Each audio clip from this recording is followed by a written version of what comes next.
ತುಮಕೂರು ಜಿಲ್ಲೆಯಲ್ಲಿ ಇಂದು ತ್ರಿಕಾಲವಾಣಿ ಮತ್ತು ನಮೋ Nandi TV channel ನೂತನ ಕಚೇರಿಯನ್ನು ಕರ್ನಾಟಕ ಕಾರ್ಯನಿರತರ ಪತ್ರಕರ್ತರ ಧ್ವನಿ ಸಂಘಟನೆ ರಾಜ್ಯಾಧ್ಯಕ್ಷರಾದ ಬಂಗ್ಲೆ ಮಲ್ಲಿಕಾರ್ಜುನ್ ಅವರು ಉದ್ಘಾಟನೆ ಮಾಡಿದ್ದಾರೆ.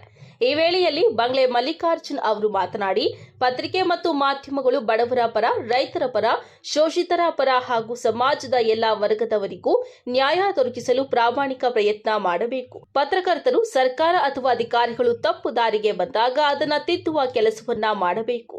ಅದಕ್ಕಾಗಿಯೇ ಸಮಾಜದಲ್ಲಿ ಶಾಸಕಾಂಗ, ಕಾರ್ಯಾಂಗ, ನ್ಯಾಯಾಂಗ ಜೊತೆಗೆ 4ನೇ ಅಂಗವಾಗಿ ಪತ್ರಿಕಾ ರಂಗ ಕಾರ್ಯನಿರ್ವಹಿಸಬೇಕು ಎಂದು ಹೇಳಿದ್ದಾರೆ.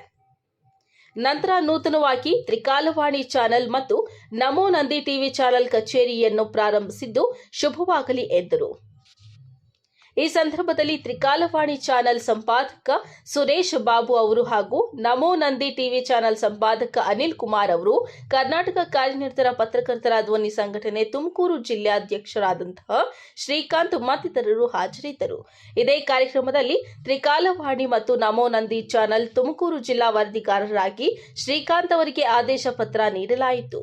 ಈ ಸಂದರ್ಭದಲ್ಲಿ ಕರ್ನಾಟಕ ಕಾರ್ಯನಿರತರ ಪತ್ರಕರ್ತರ ಧ್ವನಿ ಸಂಘಟನೆ ತುಮಕೂರು ಗೌರವಾಧ್ಯಕ್ಷರಾದ ಶಿವಣ್ಣ, ಜಿಲ್ಲಾ ಮತ್ತು ತಾಲೂಕು ಪದಾಧಿಕಾರಿಗಳಾದ ಆಶಾ, ಉಷಾ, ಶ್ರೀದೇವಿ, ರಂಜಿತಾ, ಚಿಕ್ಕಬಳ್ಳಾಪುರ ಜಿಲ್ಲಾ ಕಾರ್ಯಾಧ್ಯಕ್ಷೆ ಸುಪ್ರಿಯಾ, ಪ್ರಧಾನ ಕಾರ್ಯದರ್ಶಿ ಬಿವೈ ನಾರಾಯಣಸ್ವಾಮಿ, ಉಪಾಧ್ಯಕ್ಷರಾದ ಬಿಎ ಬಾಬಾಜನ್, ಅನಿಲ್ ಹಾಗೂ ಕ್ಯಾಮರಾಮ್ಯಾನ್ ಪ್ರಸನ್ನ ಕುಮಾರ್, ಗೋವಿಂದ ಮತ್ತಿತರರು ಹಾಜರಿದ್ದರು. ನೇಮಕಾತಿ ಪತ್ರ ರವರಿಂದ ಹೋಗಿ Nandesh entertainment and private limited, Nandi TV, Tumakuru ಜಿಲ್ಲೆ ವರದಿಗಾರರಾಗಿ ಶ್ರೀಕಾಂತ್ ಎನ್ಆರ್ ಆದ ನಿಮ್ಮನ್ನು ನೇಮಕಾತಿ ಮಾಡಲು ನಾವು ಹರ್ಷಿಸುತ್ತಿದ್ದೇವೆ. ಇನ್ನು ಮುಂದೆ ಟಿವಿಯ ಮಾಧ್ಯಮದಲ್ಲಿ ಸಂಬಂಧಪಟ್ಟಂತೆ ದೈನಂದಿನ ಘಟನಾವಳಿ, ವರ್ತಮಾನದ ಎಲ್ಲ ಬಗೆಯ ಸುದ್ದಿ ಸ್ಟೋರಿಗಳನ್ನು ನೀವೇ ಕಲಿಸಿಕೊಡಬೇಕೆಂದು ಈ ಮೂಲಕ ಪಡಿಸುತ್ತೇವೆ. ನಿಮ್ಮ ಸೇವಾ ಅವಧಿಯನ್ನು ದಿನಾಂಕ 1/8/2024ರಿಂದ 31/7/2025 ವರೆಗೂ ಚಾಲ್ತಿಯಲ್ಲಿರುತ್ತದೆ. ಈ ಪರಿಷತ್ತಿನ ಅನ್ವಯಿಸುತ್ತವೆ.